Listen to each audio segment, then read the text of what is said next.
Hello guys, this is Lionheart Music here, and today I'm going to be showing you guys a pretty basic tutorial on how to make a bass drop in Native Instruments Massive. So let's just open Massive up here, and yes, this is done in FL Studio, so pretty sure you can do like similar things in Ableton and Logic and whatnot, but this tutorial is strictly FL Studio. So first thing you're going to want to do, over here where you see your effects and whatnot under your first oscillator, you're going to change to a square saw 1 to a digi-drain 2 or digi-grain, I don't know how to say it, whatever. And change the spectrum to bend minus. Pitch, you can drag that down to about -12. That'll probably give it. The WT position, turn it up a little bit. Intensity, drag it down to about halfway. You don't really need any of the other oscillators, but you can leave them on if you want. They're not really going to affect anything much at all. And for this part, you're going to add the LFO filter number 5 by clicking this like icon thing next to it. Drag it over to the intensity, and then click on it, scroll down till it reaches right around there-ish. Doesn't matter. And then right down here where you see your macro control, number 1, you'd take number 1 by, again, using this, drag it over to your intensity, and drag it down most of the way, not necessarily all the way. Let's just record a basic note here so we can get kind of an idea of what it's going to sound like. So,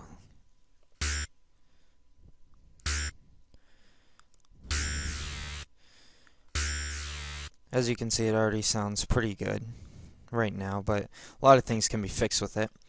So, as you can see, it's kind of quiet-ish, and I got my volume on pretty high, so what you're going to want to do next is under your first filter 1, you're going to change it to low pass 2.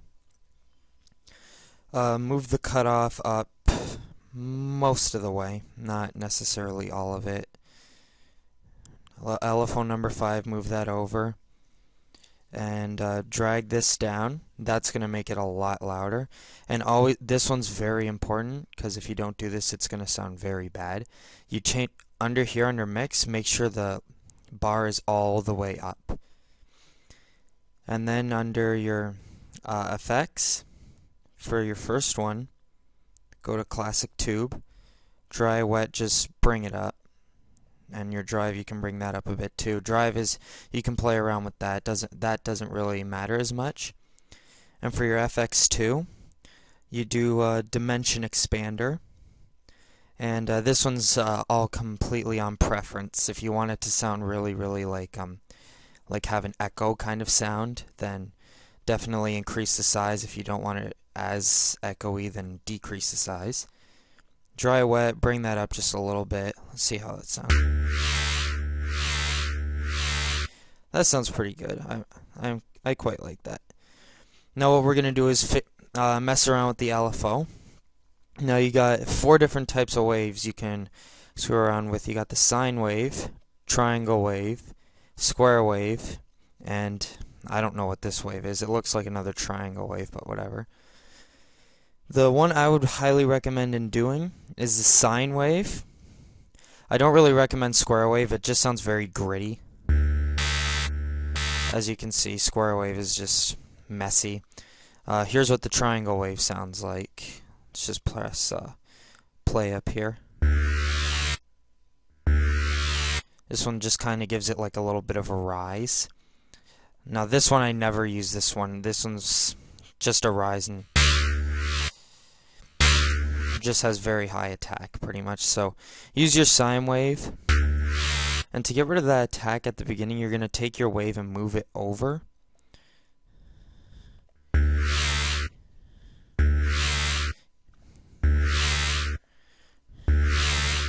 So yeah, you get something like that. And then if you want your rate to change, you can manually do that if you want, or you press sync, and now it'll do like this is how many wobbles it'll do per beat, like per like one measure or whatever. So right now it's at 4, so it'll go like 1, 2, 3, 4 for every 4 measure beats. So it's pretty basic. You can also change that around, change it to 12 perhaps. So yeah, that's pretty cool. So what we're gonna do next is we're gonna add some effects to our sound we got here. So you're gonna want to go to your mixer tracks. See if I got this. Yeah, it's highlighted. And for your insert one, go to link selected channels to this track. For these 3 are very important. Parametric EQ 2. Very, very important to use this. But play around with it. I'll like add the bass. Yeah, you can see it changes it up a little bit. Maybe add a little more. That's probably too much.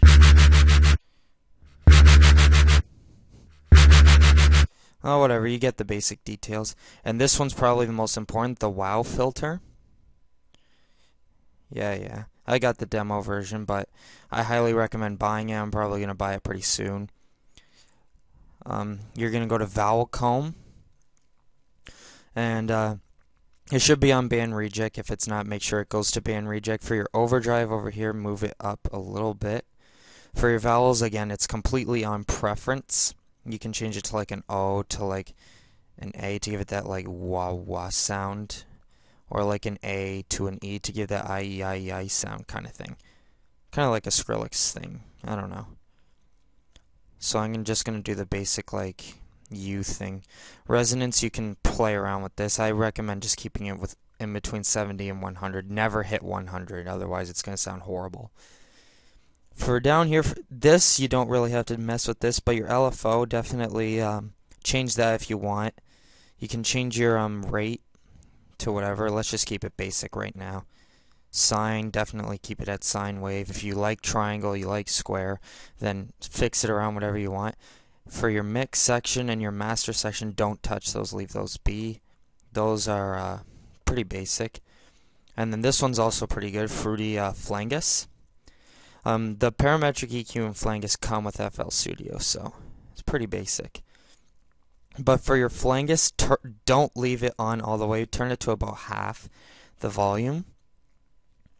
And you should get a pretty decent sound. Let's hear it.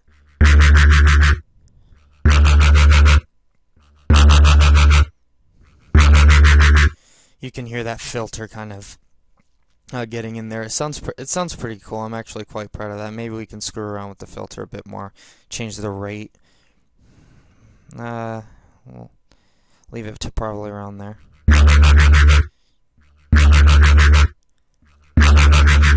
So yeah, so screw around with wow, whatever. But definitely that's pretty much just a basic tutorial on how to make bass drops in the Native Instruments Massive. Definitely consider getting Massive. It's very helpful for making dubstep, trance, whatever you want to do. And FL Studio works excellently with FL Studio. Love it. But yeah, hope you guys like this tutorial. Any questions, anything else, just comment, like, favorite, subscribe if you got the time, and I'll see you guys next time.